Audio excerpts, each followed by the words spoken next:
Lagi, ayahnya Presiden ke-7 Republik Indonesia, Joko Widodo, turut mempertanyakan gugatan ijazah yang menyasar keluarganya.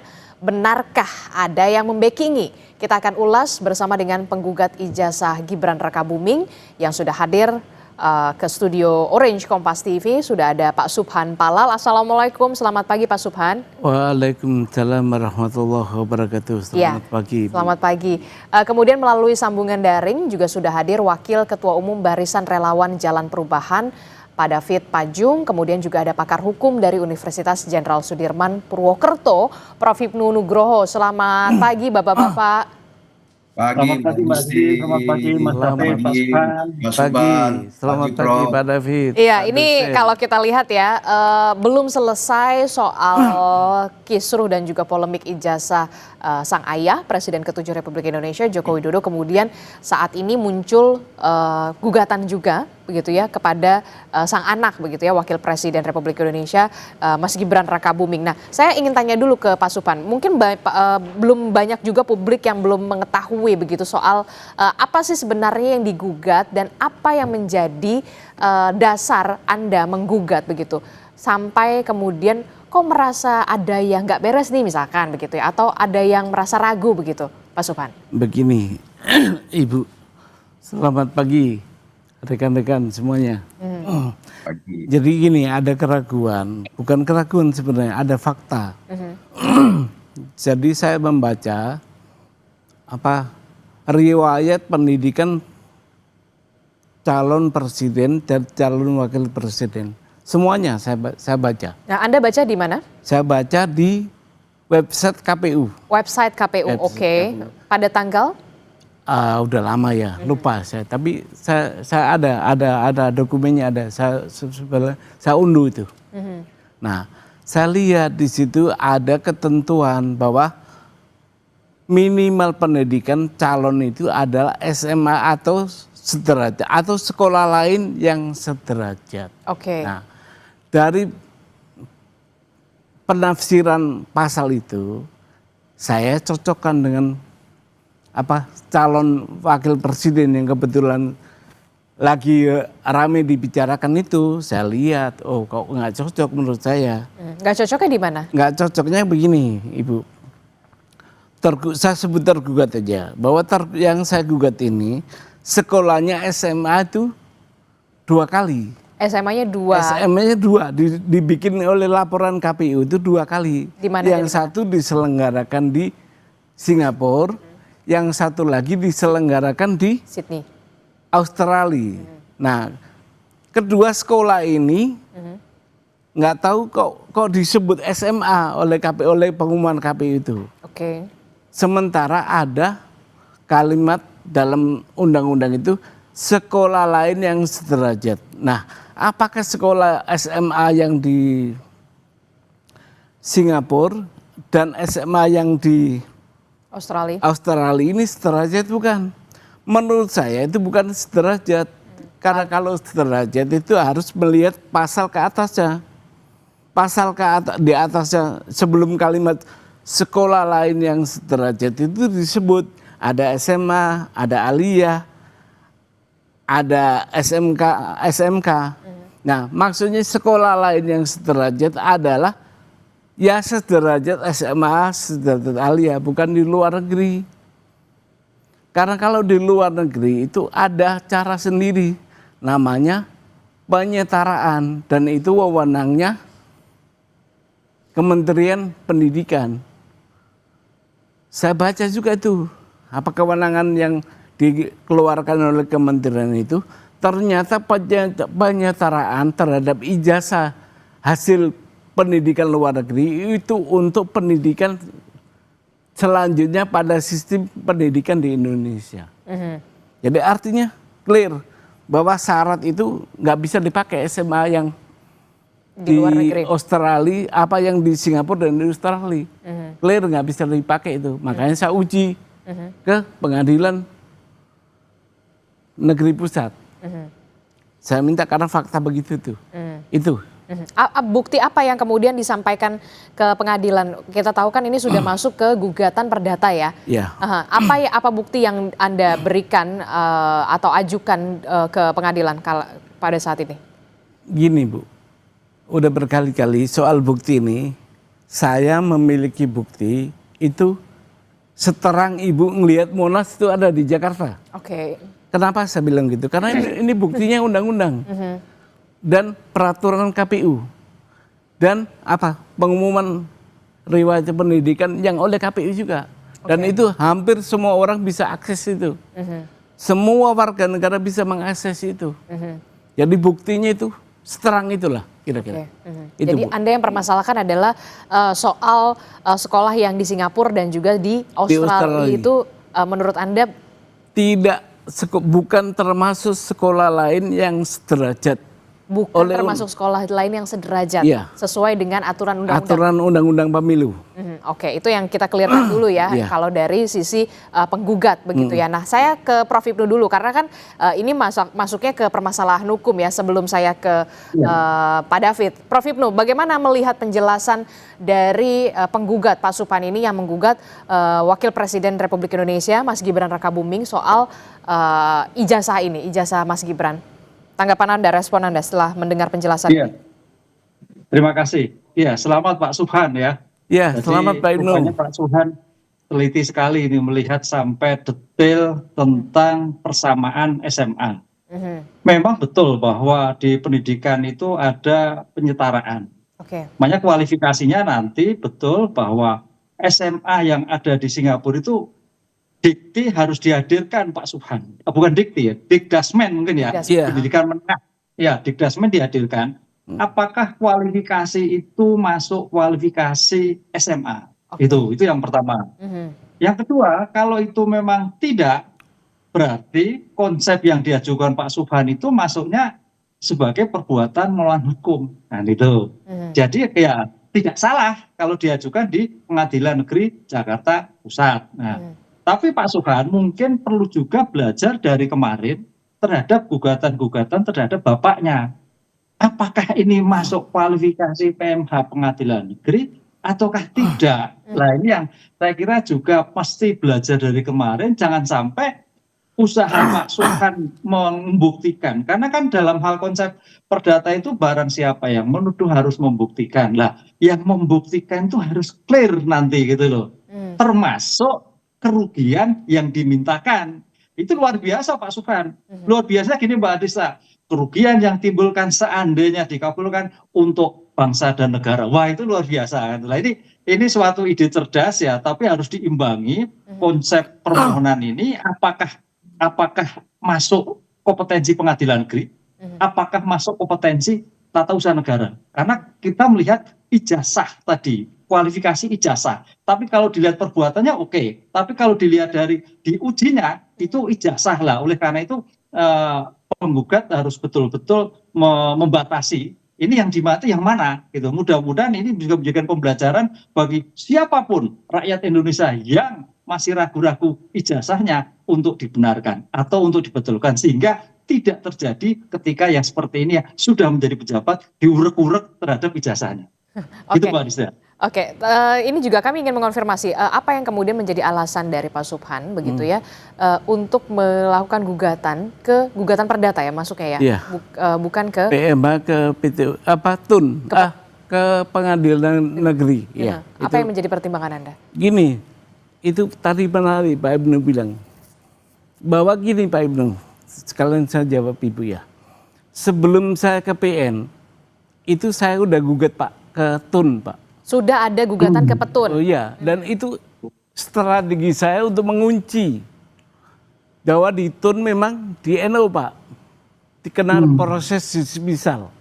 Alasannya saya tidak cukup waktu dengan batasan waktu 90 hari. Nah itu saya buat kunci Pak, saya nggak ngelawan putusan itu. Harusnya kan dilawan itu putusan TUN itu. Nah saya nggak ngelawan, saya biarkan aja, dengan begitu ingkrah. Berarti tidak ada peluang lagi saya ke TUN. Oke. Kalau tidak ada peluang lagi ke TUN, maka hakim tidak bisa menolak perkara ini. dengan alasan tidak ada hukum acaranya. Maka saya gugat perbuatannya. Perbuatannya KPU dengan tergugat, dengan meloloskan menjadi calon presiden waktu itu, adalah perbuatan, bukan ijazah. Itu Pak Ibnu, Ibu, gitu penjelasan. Oke, termasuk juga ada gugatan ijazah dengan nominal yang 125 triliun rupiah. Apa yang menjadi dasar Pak Gini Subhan? Ibu, itu apa konstruksinya begini. Karena ini kan yang yang menjadi rusak itu kan sistem hukum, negara hukum. Negara hukum yang rusak ini. Maka yang rugi analoginya adalah seluruh bangsa, rakyat warga negara Indonesia. Oke. Dirugikan tuh dengan adanya serangan terhadap negara hukum itu.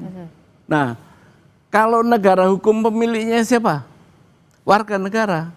Maka saya minta 125 triliun itu adalah kalau dikabulkan disetorkan kepada kas negara. Yang nantinya akan tahu dalam bentuk apa, kita menghayal aja nih. APBN kan? Nah itu relasinya. Kalau uang 125 triliun dibagi ke seluruh warga negara Indonesia yang saat ini jumlahnya sekitar 285 juta, maka satu orang kita akan kebagian 450.000. Kecil kan? Kecil itu Bu. Harusnya saya tadinya mau minta UMR lah, tapi kok gede banget, ya udahlah segitu aja. 45 saya ambil dari 45 itu merdeka kita. Oke, saya ingin tahu juga respon dari Bara JP melihat penjelasan yang sudah diutarakan oleh Pak Subhan terkait dengan gugatan yang diajukan oleh Pak Subhan soal ijazah dari Wakil Presiden Republik Indonesia Gibran Rakabuming, setelah kita tahu sebelumnya begitu ya ijazah Pak Jokowi juga belum selesai begitu ya kasusnya. Bagaimana respon Anda, Pak David? Ya, makasih Mbak. Pertama gini, dengan segala hormat ke Pak Subhan ya, Pak Subhan ini kan katanya orang hukum ya, katanya orang hukum. Tetapi memahami hukum ini dengan kacamata kuda ya. Tidak komprehensif. Minta maaf Pak Subhan. Kalau orang-orang seperti Pak Subhan ini semua tampil di publik ini, rusuh republik ini. Saya mau jelaskan pertama gini, izin. Syarat menjadi presiden dan wakil presiden, coba baca di UUD NRI hasil amandemen pasal 6 dan pasal 6A. Itu clear pertama ya. Pasal 6 itu ayat 1 itu warga negara Indonesia asli yang kewarganegaraannya tidak pernah pindah lah, gitu poinnya. Pasal 2 itu turunan-turunan dari itu diatur dengan mekanisme undang-undang. Pasal 6A ya, itu tadi pasal 6. Pasal 6A itu ayat 1, pasangan presiden dan calon presiden itu satu pasang. Ya, nggak bisa dipisah. Yang kedua, mekanismenya diatur dengan undang-undang. Itu dulu poin konstitusi kita. Kemudian turunan undang-undang itu ya. Ini saya ajarin nih Pak Subhan supaya jangan salah. Undang-undang turunannya dari UUD 45 itu pelaksana pemilu itu Undang-Undang Pemilu nomor 7 tahun 2017. Biar Pak Subhan belajar nih. Tadi sudah disebut di pasal 169 sekian banyak syarat-syarat administrasi itu, salah satu syaratnya di ayat R ya, ayat R kecil itu tadi sudah dijelaskan. Minimal atau pendidikan itu serendah-rendahnya atau minimal SMA atau madrasah atau yang sederajat. Nah, kemudian ini biar clear nih. Lanjut, bukan berhenti di situ aja Pak Subhan ya. Di pasal turunan pelaksananya itu PKPU peraturan KPU nomor 19 ya 2023 yang menjadi rujukan Pilpres kemarin ya. Itu Bapak harus baca tiga pasal. Pasal 18 ayat 1R sama tadi syaratnya. Salah satu syarat dari sekian banyak syarat adalah minimal SMA. Begitulah poinnya. Pasal 18 ayat 1 ya. Pasal 18 ayat 1 itu harus fotokopi yang dilegalisir ya. Fotokopi ijazah. Nah ini yang penting ini 18 ayat 3 yang Bapak nggak baca. Baca baik-baik Pak, 18 ayat 3 itu ada pengecualian ya di PKPU itu. Pengecualian itu yang tadi soal administrasi yang harus dilegalisir, pengecualian kalau dilegalisir dan keterangan, surat keterangan. Pengecualian kalau lulus dalam negeri itu tidak perlu keterangan, cukup ijazah dilegalisir. Oke. Baca nanti, ulang-ulang baca nih 18 ayat 3 Pak. Kalau lulusan luar negeri Pak, nah lulusan luar negeri itu bunyi di situ ya. Jadi itu harus butuh keterangan. Nah, keterangan yang disodorkan oleh Gibran itu ada SK. Ada SK Pak, nanti Bapak baca. SK Kementerian Ristek dan Pendidikan Tinggi itu dikeluarkan oleh Dirjen Pembelajaran dan Kemahasiswaan. Itu mengkonfirmasi ijazah yang setara itu yang karena dibunyi tadi Undang-Undang Nomor 7 2017 ayat 169 itu yang sederajat. Nah, itu tugasnya Kementerian Dikti mengeluarkan legalitas bahwa itu sederajat. Bahkan sebenarnya jujur aja kalau kualitas jauhlah kualitas mereka itu dari kita di Indonesia ya, dengan segala hormat. Nah, itu yang berikut. Yang kedua, Mbak, saya ingin jelaskan ya. Tadi ini harus diklarifikasi nih. Oke. Makanya Pak Suban baca baik-baik itu semua data KPU. Kalau perlu Bapak minta secara formal, KPU akan memberikan ya dengan catatan seizin yang bersangkutan, seizin Gibran. Nah, SMA Gibran itu di Orchard Park Secondary School ya tahun 2002 Pak. Ya. Itu 2002 lalu kemudian dia automatically dia lanjut. Jadi dia ngambil lanjut di MDiS Management Development Institute Singapura. Ya, tamat 2007. Nah, itu kerjasama dengan Bradford, Inggris. Jadi ijazah Gibran itu kerjasama MDiS Singapura dengan Bradford, Inggris itu gelarnya adalah BSc, Bachelor Science. Karena jurusan yang diambil itu kaitan dengan sains. Saya jelaskan juga nih dikit Pak Suban. Lulusan luar negeri itu yang setara saat itu ada 3 gelarnya Pak Suban ya. 1 BA, Bachelor of Arts. Kalau dia ilmu-ilmu humaniora, sosial ya, dan lain-lain. Dia BSc kalau ilmu-ilmu teknik ya, matematik, sains, teknologi. Nah, ini yang keluar ijazahnya Gibran. Ada lagi 1 gelar Pak, BFA, Bachelor of Fine Arts. Kalau ilmu-ilmunya seperti desain grafis ya, ilmu pertunjukan, film. Nah, itu clear. Kemudian yang Bapak bilang tadi dari Singapura, dari Australia itu UTS. Di UTS ya. Di UTS University Teknologi Sydney. Itu clear. Itu hanya pelengkap. Jadi gini, syarat minimal itu sudah dilampaui Gibran. Jadi nggak perlu persoalkan ijazah SMA karena syarat yang dimajukan Gibran itu ijazah S1 dari Bradford, Pak. Otomatis di dalam memahami hukum itu kalau mau mempersoalkan ijazah di atasnya karena tadi standar minimal dilampaui standar minimal itu oleh Gibran. Jadi gini, kalau Bapak lamar kerja, Bapak ajukan nggak ijazah SD, SMP, SMA? Enggak kan? S1 aja yang diajuin.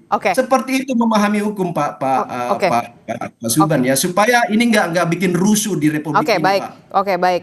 Tahan dulu di situ Pak David. Bagaimana respon Anda? Apakah memang sudah dibaca secara komprehensif begitu soal aturan-aturan itu, termasuk juga Anda sudah tadi menyebutkan sudah ada SK berarti dari Kementerian Riset dan Kemenristek Dikti. Tadi Anda menyebutkan Dikti, itu ya?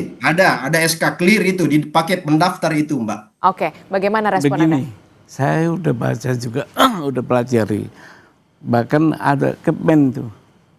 Kepmen kalau nggak salah pasal 16 itu dinyatakan bahwa penyetaraan terhadap ijazah yang didapat dari pendidikan luar negeri itu hanya untuk melanjutkan pada sistem pendidikan di Indonesia yang lebih tinggi. Clear? Nggak bisa dipakai.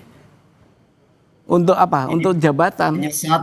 Penyetaraan itu. Sabar, tahan dulu di situ. Penyetaraan itu tidak dapat dipergunakan untuk sebagai syarat pencalonan. Itu dibatasi, dan itu yang tanda tangan menteri itu yang sekarang menjadi tersangka itu. Siapa itu? Ada menteri pendidikan Oke. Nah itu. Tapi kemudian tadi sudah dijelaskan sudah ada SK juga dari Dirjen dari Kemenristek Dikti begitu ya tadi Pak David mengatakan. Ada, clear Pak, clear Mbak. Masuk ke KPU itu. Nah, bagaimana kemudian Anda melihat ini? Tapi gini, saya tidak melihat itu sebagai suatu pembenaran. Untuk apa? Karena Kemennya bilang begitu. Mau ada banyak. Dan undang-undangnya bunyinya sekolah lain yang sederajat. Apakah sekolahnya Gibran yang di Singapura dan Australia itu masuk kategori sekolah lain yang sederajat? Kan nggak masuk. Nggak masuknya di mana? Dengan membaca Kemen tadi. Oke, baik. Ini kita permasalahan ini kan juga kita juga berharapnya juga ada dari perwakilan dari kementerian begitu ya untuk bisa menjelaskan ini juga secara clear begitu ya, termasuk juga KPU gitu ya kalau misalkan ini kalau memang mau didalami lagi. Tapi kemudian begini, saya mau ke Prof Hipnu dulu. Prof Hipnu, dari Anda dari pandangan hukum Anda, bagaimana dengan penjelasan dari Pak David yang sudah dijelaskan begitu dengan juga yang sudah dijelaskan oleh Pak Subhan begitu. Langkah hukum yang nantinya akan mekanismenya akan seperti apa? Ini kan gugatan secara perdata. Apakah bisa nanti akan dipanggil ahli atau bagaimana atau konsultasi dengan kementerian terkait atau KPU, bagaimana Anda melihat ini dari sisi hukum? Iya, gini Mbak, memang ini menarik ya. Jadi ini kalau sudah nanti sampai pada pembuktian. Sampai pembuktian. Oleh karena ini kan dalam konsep perdata itu kan mencari kebenaran formal. Oleh karena itu kalau yang diperdebatkan tadi Pak Subhan, kemudian tentang korelasi ijazah sederajat. Saya kira ini yang paling berkompeten adalah Kementerian Dikti yang akan menjelaskan. Memang dulu pernah di web atau di mana ibu sebelaran medsos itu sudah ada kesetaraan yang sarjana muda itu Mas David itu sudah ada lah. Lah itulah yang saya kira nanti karena kebenaran formal itu wajib dihadirkan. Apakah ini salah? Apakah ini keliru? Apakah iya? Dengan demikian nanti dalam hal pembuktian ini menjadi clear karena ini pembuktian formal. Oleh karena itu yang pertanyaan begini Mbak, ini pertanyaan yang Pak Subhan betul ada juga menarik, apakah SMA bisa lanjut ke perguruan tinggi? Ini perdebatannya itu kata nggak salah kalau saya dengar loh. Tapi Mas David betul bahwa ijazah ya terakhir, kalau terakhir clear saya kira itu pernah membaca, pernah melihat lah dalam suatu medsos, oh ini ijazah seperti ini. Nah sekarang pertanyaannya kan gitu kan Pak Subhan, saya melihatnya keterangan sebagai bentuk subhat apa itu kaitannya dengan kondisi yang derajat. Itu yang saya kira kewenangan dikti yang akan menjelaskan. Sehingga diktilah yang wajib dihadirkan untuk memperjelas bukti-bukti apa yang disampaikan oleh Pak Subhan dan bukti-bukti yang diajukan oleh Pak David. Oh ini yang betul, oh ini yang keliru, oh ini yang salah dan sebagainya. Sehingga permasalahan ini menjadi clear bahwa apakah gugatannya dilanjutkan atau tidak tergantung dari pembuktian dari kementerian yang mengeluarkan keterangan tersebut. Oke, jadi apakah kemudian kementerian terkait begitu ya dikti dalam hal ini adalah juga punya kewajiban untuk bisa mengklirkan ini semua atau kemudian nanti saja di persidangan begitu ya pembuktian ini bisa dilakukan begitu termasuk juga memanggil dari dikti atau dari KPU sekaligus begitu. Kalau menurut Anda ya, dari sisi hukum? Ya kalau ini kan suatu proses persidangan kan ini besok kan baru kemarin perbaikan legal standing. Kemudian besok ada mediasi kan mediasi. Ya mudah-mudahan nanti Pak Subhan oh ya begitu ya. Nanti Pak David oh begitu ya. Kalau memang sudah ada kesepakatan betul saya kira nggak perlu naik kan gitu loh. Karena suatu hukum itu suatu logika ya. Jadi mudah-mudahan nanti para penggugatan itu melihat ini yang betul. Karena tadi Mas David saya juga betul. Ini logikanya dari semua deretan persyaratan KPU kemudian syarat untuk ijazah diklirkan semua, saya kira sudah clear. Jadi jangan sampai nanti kita itu habis tenaga. Tapi kalau memang Pak Subhan punya data-data, karena konteks perdata itu barang siapa menurut pembuktian, itu yang juga harus dijawab oleh Pak David. Lah, oleh karena itu antara jawab di Nafap itu perlu data tengah yaitu Kementerian Pendidikan untuk menjelaskan ini yang betul, ini yang keliru. Gitu, Oke, saya berharap Kementerian Pendidikan juga bisa menonton ini dan menyaksikan ini jadi bisa diklirkan begitu ya supaya juga bisa lebih jernih dan juga lebih tidak sampai berlarut-larut semakin panjang begitu ya. Anda setuju mungkin Pak David dan juga Pak Subhan. Tapi kemudian karena ini sudah terlanjur mencuat begitu sampai kemudian Presiden ke-7 Republik Indonesia Pak Joko Widodo sampai mengatakan kalau nafasnya panjang ada yang membackup. Benarkah? Siapa yang membackup? Tapi jangan dijawab dulu Pak Subhan, kita akan temukan jawabannya. Tetaplah bersama kami di Sapa Indonesia Pagi, kami akan segera kembali.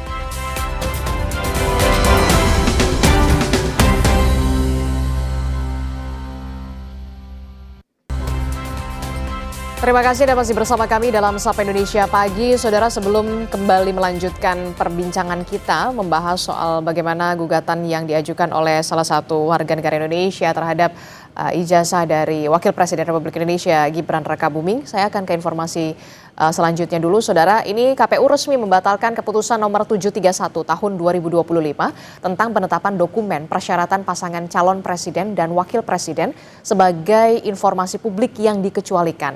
Ketua KPU Muhammad Afifuddin bilang menerima banyak masukan dan juga kritik publik atas keputusan yang diambil. Akhirnya, saudara, KPU ini memutuskan untuk membatalkan keputusannya yang menutup 16 dokumen syarat pendaftaran calon presiden dan calon wakil presiden sebagai informasi yang tidak bisa dibuka untuk publik.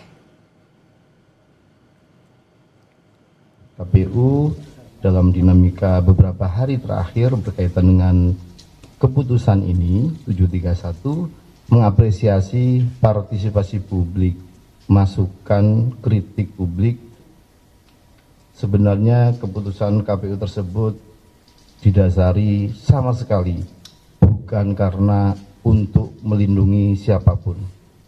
Peraturan ini dibuat terbuka dan juga dibuat untuk semua. Akhirnya kami secara kelembagaan memutuskan untuk membatalkan keputusan KPU nomor 731 tahun 2025 tentang penetapan dokumen persyaratan pasangan calon presiden dan wakil presiden sebagai informasi publik yang dikecualikan KPU. Selanjutnya, memperlakukan informasi dan data tersebut kita memedomani aturan-aturan yang sudah ada. Nah, itu tadi kita sudah melihat bagaimana keputusan KPU yang akhirnya juga dibatalkan terkait dengan 16 dokumen yang sebelumnya ini dikecualikan untuk bisa dibuka publik begitu ya. Aturan ini sudah dibatalkan. Anda mengapresiasi dengan apa yang dilakukan oleh KPU ini? Salah satunya adalah soal ijazah juga. Karena kan ada ijazah, ada LHKPN begitu ya. Yang menurut saya kalau menjadi pejabat publik ya memang dibuka saja begitu kan? Ya, saya mengapresiasi. Tetapi sebenarnya dia pejabat negara, nggak cukup menarik. Itu ada kesalahan tadinya, makanya ditarik. Saya berharap sih gentle, mundur itu. Oke. Itu, iya. Masa pejabat sekelas yang kita pilih pakai uang negara bisa keliru begitu. Nggak hanya mencabut itu, produk yang dia keluarkan, terus dia menganulir sendiri, itu berarti ada kesalahan, dia mundur. Oke, tapi kalau dari sisi hukum, Prof. Hipnu, apa yang bisa Anda bagikan kepada kita perspektifnya dari soal tadi kita sudah melihat keputusan KPU itu kemudian setelah ramai, berpolemik dan akhirnya dibatalkan? Iya, artinya pertanyaannya begini Mbak Adista, memang kenapa sih ditutup-tutupi tadi itu kan? Kenapa? Karena ini kan suatu pejabat negara ya, pejabat negara itu harus betul-betul clean, betul-betul bersih dari semua akibat perilaku yang dilakukan. Oleh karena itu dalam seperti ini dukungan masyarakat untuk membuka itu betul. Karena apa? Di Undang-Undang Keterbukaan Publik itu bahwa tidak ada yang ditutupi kecuali rahasia militer kan gitu loh. Nah, termasuk ijazah juga terbuka kan gitu loh. Lah, tapi tidak dengan identitas, misalkan NIK, kemudian rekam medis itu kan bersifat pribadi. Dalam hal tertentu betul ya, rahasia militer, NIK yang bersifat pribadi. Itu harus memang harus dikecualikan. Nah, ini kan tidak, ini kan suatu persyaratan untuk menjadi pejabat publik. Salah satunya adalah ijazah. Ya, namanya pejabat publik. Berarti syarat-syarat pribadi ya harus dilakukan secara publik. Kan itu Mbak Adista logikanya. Oleh karena itu nggak ada yang ditutupi, kecuali tadi identitas pribadi tadi, KTP misalkan NIK gitu. Itu nggak bisa. Oleh karena itu saya kira ini bukan terobosan ya, suatu mengingatkan kembali ternyata KPU sekarang oh ya betul ya, namanya pejabat publik. Berarti informasinya juga informasi publik harus tahu kan gitu Mbak. Oleh karena ini suatu yang ya nggak terlambat lah, suatu langkah maju. Dengan demikian saya kira Pak Subhan ini suatu angin segar, bisa mengorek kembali Pak Subhan data-data yang ada, mungkin yang keliru dan sebagainya. Ini yang kekhawatiran kan seperti itu. Saya melihatnya memang ada sesuatu yang disembunyikan oleh pejabat dulu. Kenapa sampai ditutupi? Jangan-jangan menjadi chaos. Karena mungkin ada yang keliru, ada yang salah. Namanya tertib administrasi memang tidak gampang loh Mbak Adisti. Betul. Suatu sulit loh. Betul. Kita di perguruan tinggi itu namanya kenaikan pangkat tuh kalau salah aja dikembalikan, apalagi pejabat negara. Keliru aja dikembalikan pejabat negara. Oleh karena itu ini suatu langkah ke depan siapapun yang akan menjabat negara, track record administrasi, track record perbuatan menjadi suatu penting jika ke depan menjadi pejabat publik. Jadi jangan sampai seperti ini. Akhirnya kan mundur terus gitu loh. Ini akan suatu yang tidak menjadikan suatu nilai tersendiri. Oke, termasuk juga biar tidak berpolemik terus-menerus dan tidak berkepanjangan. Betul, gitu ya. Nah, bagaimana dengan Pak David, Gibran Rekabuming Raka ini memang sudah menunjuk kuasa hukum, tapi juga siap untuk melakukan pembuktian. Itu artinya seperti itu ya, karena memang pejabat publik. Ya, jadi gini kan tadi seperti kata Prof. Ibnu tadi ya, siapa yang menuduh ya dia harus membuktikan, itu prinsip hukum ya. Nah, sekarang gini, gugatan Pak Subhan dan kawan-kawan ini kan sudah pernah masuk ke TUN ya, Pak Subhan sendiri sudah konfirmasi. Di TUN itu ditolak itu karena dismisal. Nah, pengertian dismisal itu kalau baca di Undang-Undang TUN, Undang-Undang 5 tahun 86 itu clear. Kenapa dismisal? Salah satunya itu misalnya tidak layak karena tidak memenuhi persyaratan dokumen, bukti, administrasi, nggak layak. Kemudian daluarsa itu tadi Pak Subhan juga merekayasa itu. Kalau di pasal di pasal 62 Pak, bukan di pasal 62 itu. Rekayasanya di mana maksud Anda? Tadi kan Pak Subhan bilang itu karena saya nggak punya waktu lagi. Enggak, itu daluarsa Pak. Jadi waktunya sudah lampau. Nggak bisa lagi diproses. Kemudian bukti-bukti Pak Subhan itu nggak memenuhi, makanya di situ dikatakan nggak layak uji, ditolak, itu masuk di dismisal pasal 62, nanti dibaca aja. Nah itu yang pertama. Jadi kemudian yang kedua, Pak Subhan ini legal standingnya apa? Itu pertanyaan dasar saya, karena yang diberikan prerogatif oleh undang-undang, diberi kuasa undang-undang untuk menginterpretasi dan menerjemahkan teknis administrasi pemenuhan aturan-aturan di dalam kepemiluan itu adalah KPU. Nah, ketika Gibran maju di Solo dulu calon wali kota, KPU dia sudah melakukan itu, verifikasi administrasi dan verifikasi faktual. Di KPU pusat maju sebagai cawapres juga KPU sudah melakukan itu. Jadi ada verifikasi administrasi, ada verifikasi faktual lapangan. Jadi ini semua sudah lengkap. Jangan mendelegitimate ya lembaga-lembaga negara yang punya kerja dan yang dirujuk oleh undang-undang, punya diskresi dari undang-undang, lalu kemudian secara kita tanpa data dan bukti, makanya ditolak di TUN Pak, karena bukti Pak Subhan kurang. Lengkapilah bukti kalau mau maju di proses-proses perdata ini, apalagi tuntutan Bapak kan luar biasa, 125 triliun rupiah. Oke, baik, kami tangkap itu dari situ, Pak David. Singkat saja. Pak Subhan ini nggak ada. Singkat saja Pak Subhan, respon Anda begitu ya, ini kan sudah verifikasi di Solo, kemudian Mas Gibran sudah di Solo, kemudian verifikasi juga KPU pusat begitu, bagaimana? Singkat saja. Begini Ibu, dalam hukum perdata, gugatan PMH itu ada potensi Pak David tadi itu, saya undang sebagai interven supaya perdebatan ada di pengadilan. Itu aja. Jadi memang nanti kita di pembuktian saja. Ayo Pak David, kita masuk ke gelanggang menjadi interven. Supaya tidak tahan Pak David, supaya tidak ada perdebatan di luar pengadilan. Kita berdebat di pengadilan. Ayo kita undang masuk sebagai interven boleh. Karena tergugat sudah diwakili oleh kuasa hukum. Itu aja. Terkait satu lagi singkat saja, Pak Jokowi sempat mengatakan kemarin begitu ya, ada pernyataan dari Pak Jokowi yang mengatakan ya kalau nafasnya panjang ada yang membackup. Siapa yang membackup? Tidak ada yang membackup Bu, tapi ucapan Pak Jokowi tak jadikan doa untuk saya, mudah-mudahan nafasnya panjang itu tadi. Itu aja. Saya nggak ada yang membackup. Kalau Pak David mungkin ada kali yang membackup. Baik. Terima kasih. Nanti kita akan lihat bagaimana ini bergulir begitu ya. Terima kasih Pak Subhan telah bergabung bersama kami. Kemudian Pak David juga terima kasih dari Bara JP. Prof. Ibnu terima kasih atas perspektifnya. Sehat selalu.